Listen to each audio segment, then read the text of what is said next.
Assalamualaikum warahmatullahi wabarakatuh. Perkenalkan, saya Dery Zelia Putri dengan NPM 231304174. Pada video kali ini saya akan mempraktikkan keterampilan mengajar 6, yaitu keterampilan bertanya dasar dan lanjutan pembelajaran mikro BSI. Selamat menyaksikan. Assalamualaikum warahmatullahi wabarakatuh.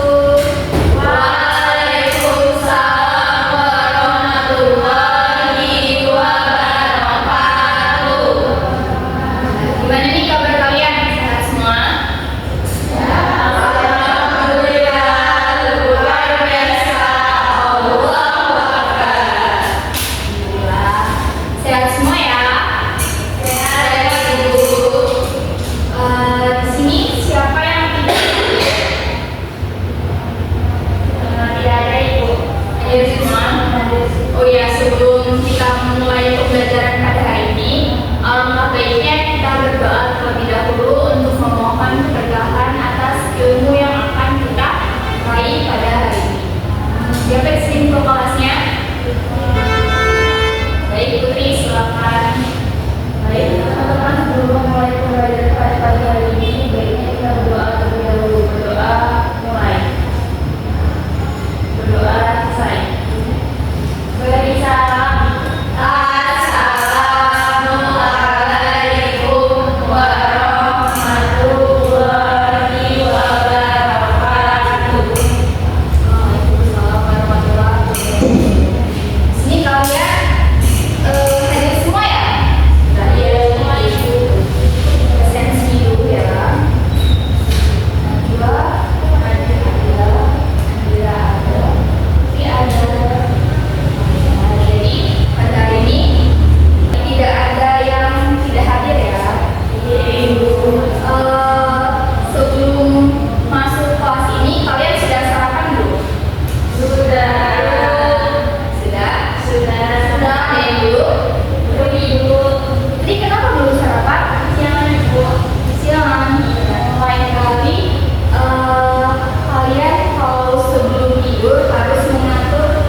Pembelajaran pada minggu lalu.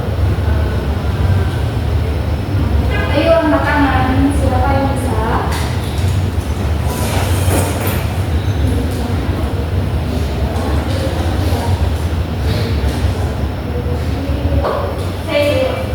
Baik, Adira, silakan. Pada minggu lalu itu kita telah mempelajari tentang teks strategi sekolah atau lingkungan. Tuh, jadi pada minggu lalu kita sudah memulai pada teks baru ya, yaitu teks cerita yang tentang lingkungan. Nah, pada minggu lalu kita sudah berfokus pada menjelaskan ulang instruksi secara kompleks, yaitu mengenai teks apa? Teks strategi sekolah memiliki teks strategi ramah lingkungan. Nah, dalam teks strategi ramah lingkungan tersebut itu ada apa saja? Selain Adira, ada yang bisa membantu ibu lagi?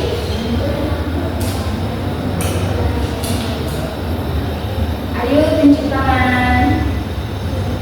Putri mau mencoba?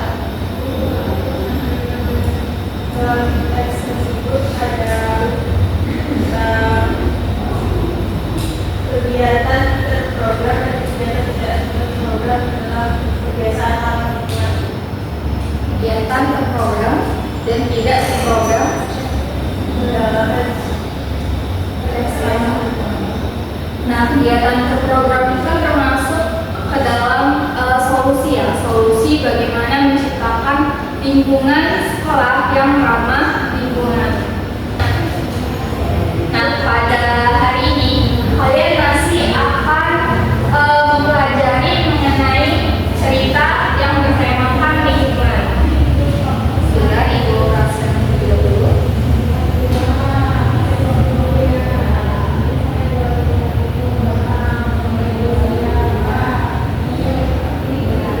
Nah, pada pelajaran hari ini kalian akan mempelajari mengenai bagaimana menimbang efektivitas penyajian data pada informasi lingkungan. Nah, di sini Ibu mau bertanya, kalian ada yang membawa tablet atau botol minum? Ada Ibu.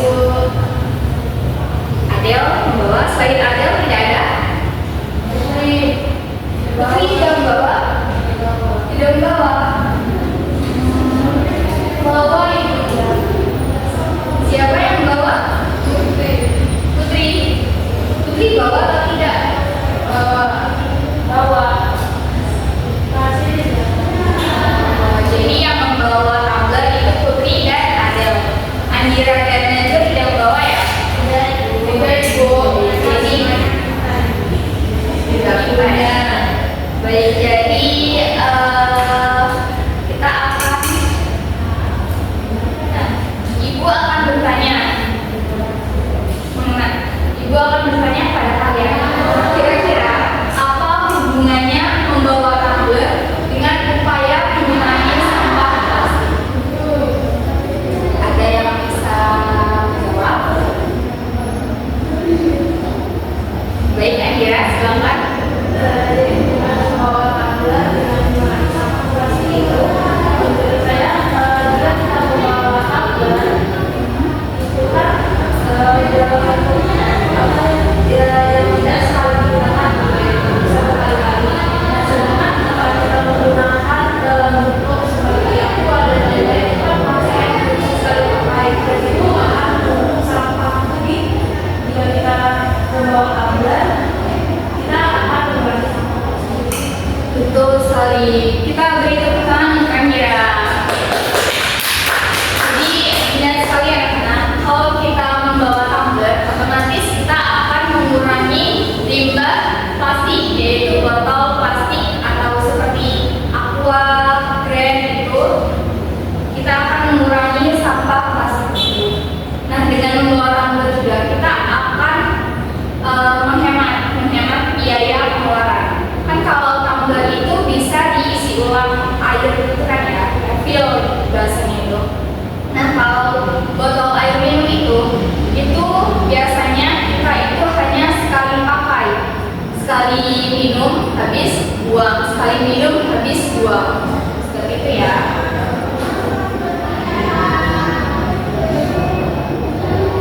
Nah, seperti pada infografis pada slide-nya, di sini tertera kenapa kita harus menggunakan tumbler. Karena satu tumbler itu sama dengan 4 botol plastik. Nah, maka dari itu untuk mengurangi limbah sampah plastik, kita dapat menggunakan tumbler sebagai opsi menghemat dan opsi mencintai lingkungan agar tidak semakin menumpuk sampah limbah kita.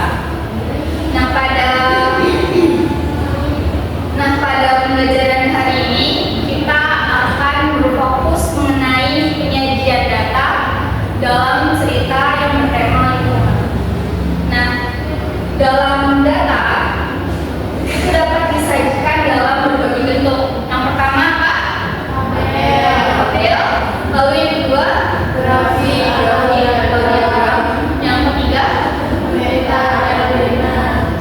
Dan yang terakhir, gambar. Nah, dalam penyajian data tersebut itu dimaksudkan untuk mendukung ide pokok dalam suatu informasi cerita. Nah, jadi ketika kita akan membuat cerita tentang bertema lingkungan, itu kan pasti kita harus menyampaikan fakta dan data yang harus kita masukkan ke dalam cerita tersebut itu dapat kita sajikan dalam bentuk tabel, grafik, peta atau dana, dan gambar. Sampai sini ada yang ingin ditanyakan anak-anak? Cukup? Belum ya? Jadi Ibu lanjutkan. Nah, jenis data pendukung yang diwujudkan dalam berbagai bentuk penyajian seperti sebelumnya itu dapat berupa yang pertama itu terdapat kesamaan atau perbedaan dari suatu objek atau subjek. Nah, jadi ketika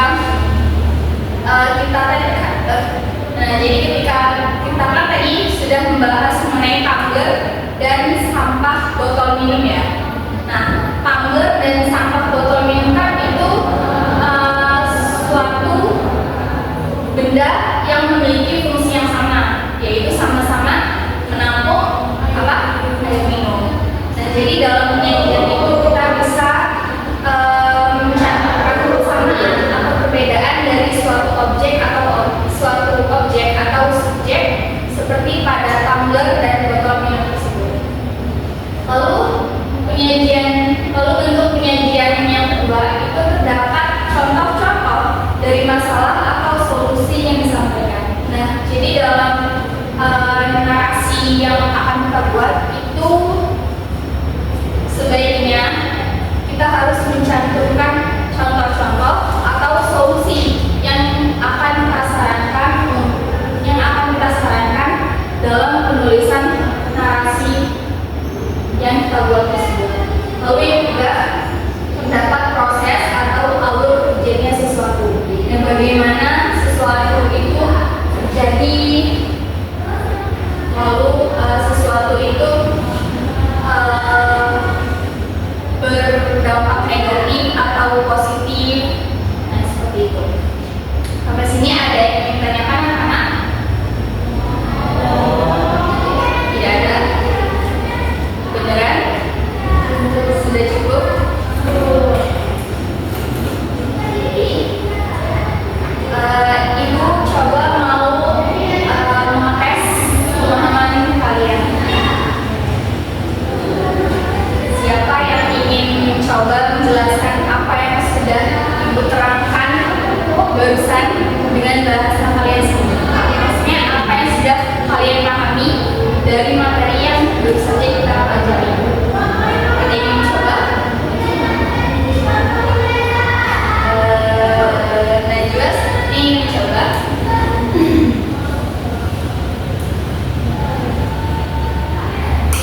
Ibu, tadi yang Ibu jelaskan itu ada beberapa cara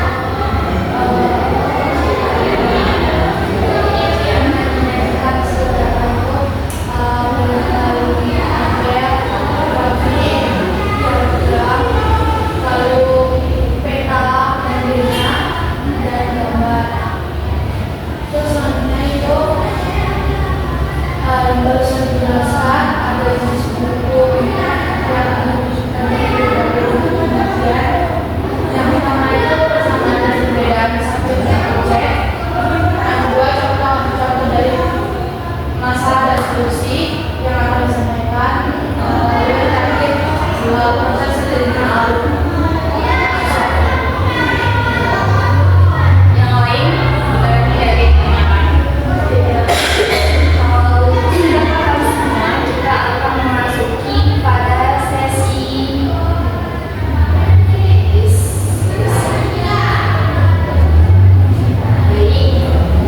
jadi dalam Salindia itu terdapat sebuah infografis.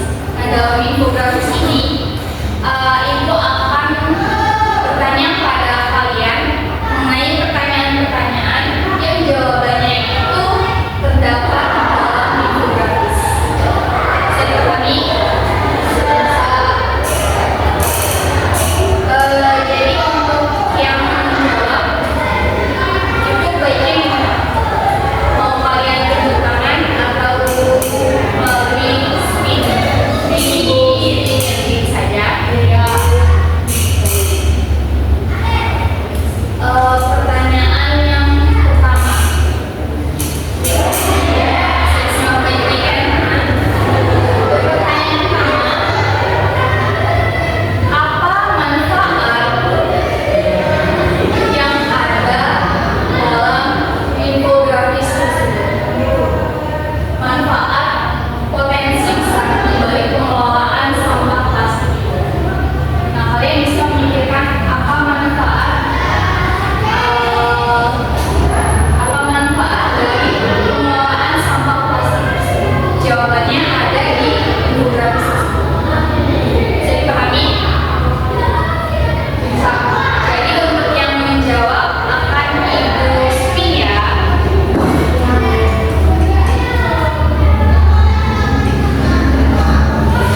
peran pemerintah dan masyarakat dalam menanggapi masalah tersebut.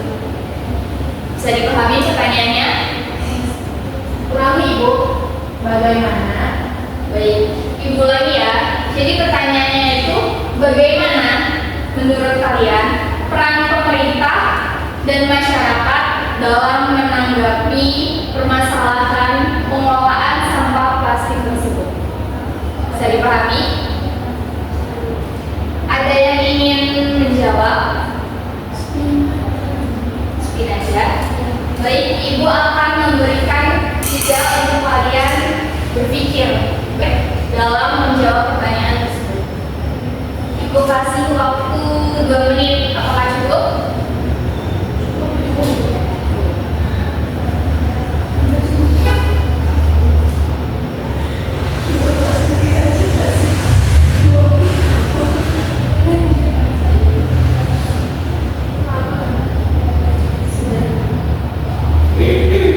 Baik, apakah sudah menemukan jawaban semua? Sudah. Sistemnya ini ada yang berani, ada yang mau mengangkat tangan atau ini spin juga? Spin juga. Kita akan bermain bebek kembali.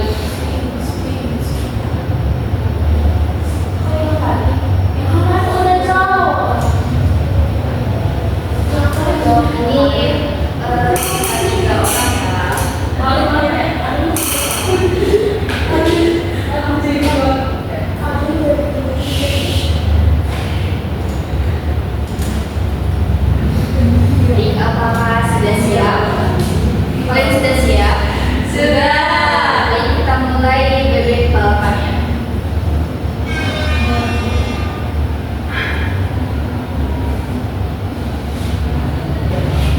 Tidak tertinggal. Siapa yang akan menjawab pertanyaannya ini?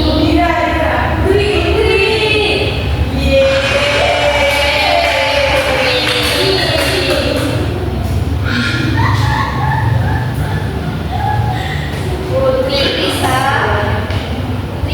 menjawab pertanyaan. Bebeknya masih bersuara. Bebeknya masih bersuara. Iya kan ada tetap sih. Ya, teman-teman ya. Nah, baik, Putri bisa menjawab pertanyaan yang Ibu sebutkan tadi. Baik Ibu, menjawab pertanyaan tadi. Jadi peran pemerintah dan masyarakat itu, pertama pemerintah itu bisa menyediakan kebijakan dan sarana mendukung, sedangkan masyarakat itu perlu menerapkan kebiasaan memilah dan mendaur ulang sampah rumah tangga. Kita beri tepuk tangan dulu untuk Putri. Ada yang ingin menambahkan?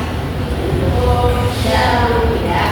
Jadi benar ya apa kata Putri bahwa peran pemerintah itu bisa menyediakan fasilitas untuk warganya dalam menjaga lingkungan, seperti menyediakan sarana kotak sampah dan yang lainnya. Nah, untuk masyarakat sendiri itu perannya bisa lebih menyadari dan memilah bagaimana menyadari bagaimana caranya mengurangi limbah dengan cara tidak menyadari dan memilah bagaimana pengelolaan sampah yang baik dan benar. Kita akan memasuki pertanyaan yang terakhir. Makasih ya. Siap. Nah, untuk pertanyaan terakhir ini, Ibu mau 2 orang yang menjawab. Jadi, tadi yang sudah menjawab siapa? Saya sama Putri. Najwa dan Putri. Jadi untuk Andira dan Adel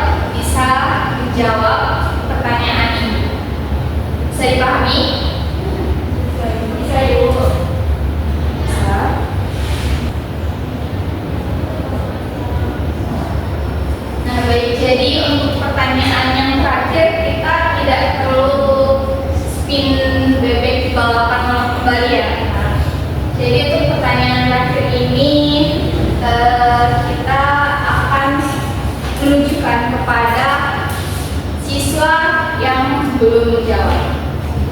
Untuk Adel dan Andira, bisa dipahami? Baik. Jadi pertanyaannya itu masih seputar dengan infografis tersebut. Pertanyaannya itu adalah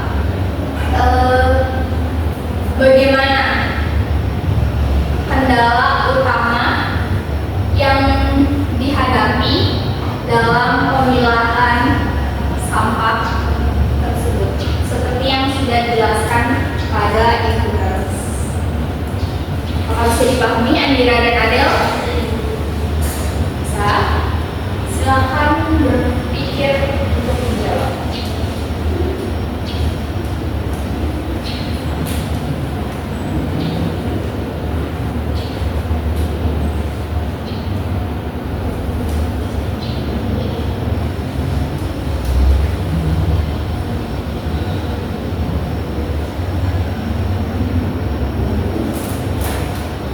Apakah sudah siap?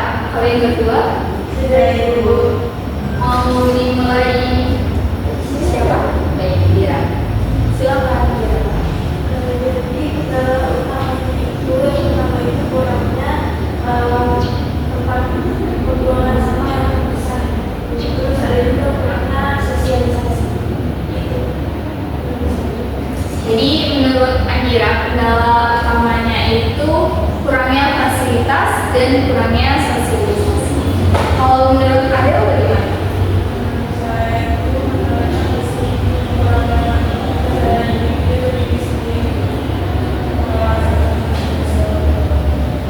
Jadi menurut Adel itu kendala utamanya ada pada masyarakat ya, pada menyadarkan, pada kesadaran pribadi dalam membuang sampah.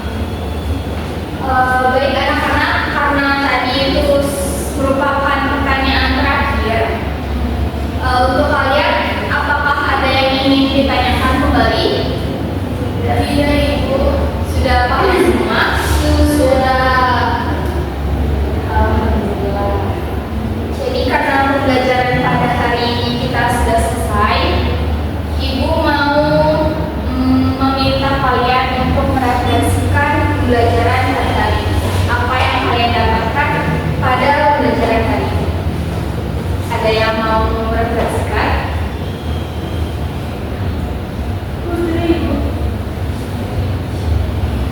Putri, mau mencoba?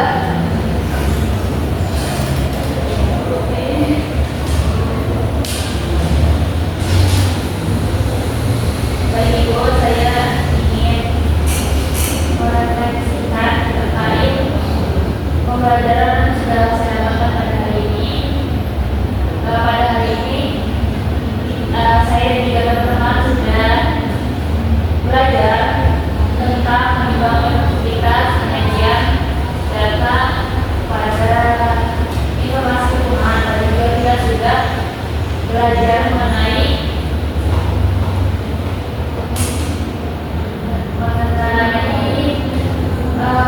upaya untuk mengurangi sampah plastik dengan menggunakan agar. Lalu Ibu juga memberikan contoh poster,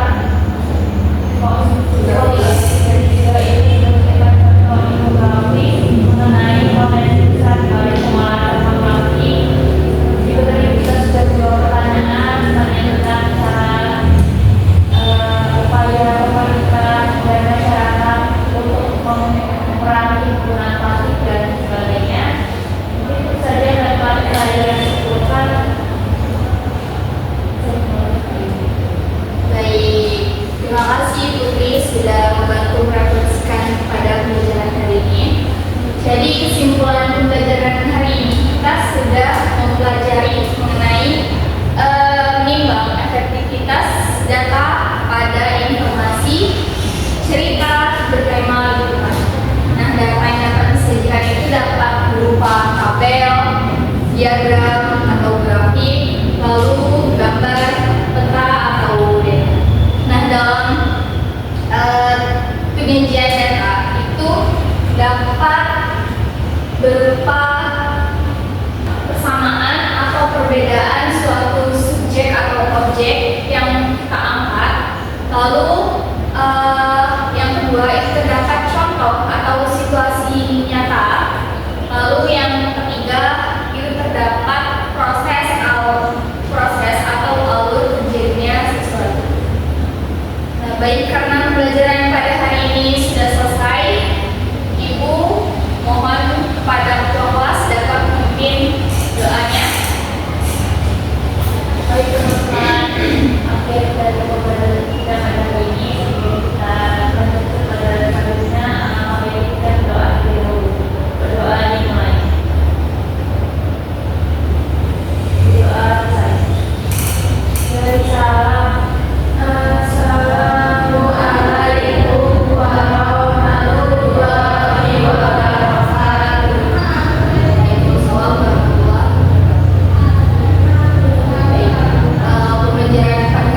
wabarakatuh.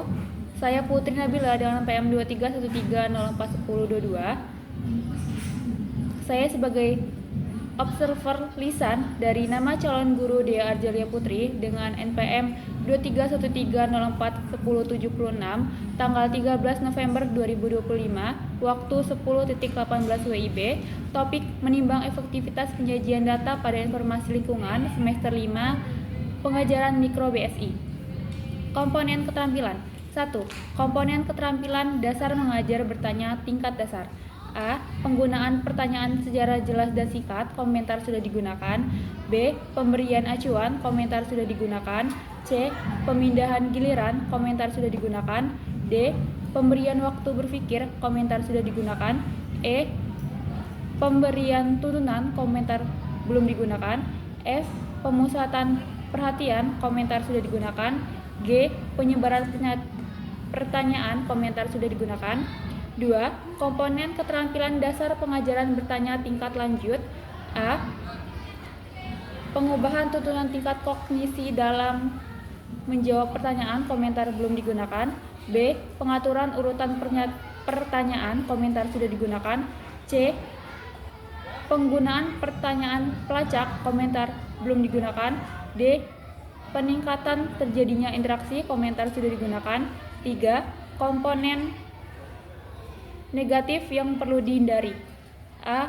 Mengulangi pertanyaan sendiri atau mengulangi jawaban pembelajaran, komentar sudah digunakan. B. Menjawab pertanyaan sendiri, komentar sudah dihindari. C. Menunjuk dulu sebelum bertanya, komentar sudah digunakan. D. Mengajukan pertanyaan yang mengundang jawaban serempak, komentar sudah dihindarkan. E. Menunjukkan pertanyaan ganda, komentar sudah dihindarkan. Itu tadi observer lisan dari nama calon guru Dea Arzalia Putri. Sekian dari saya. Wassalamualaikum warahmatullahi wabarakatuh.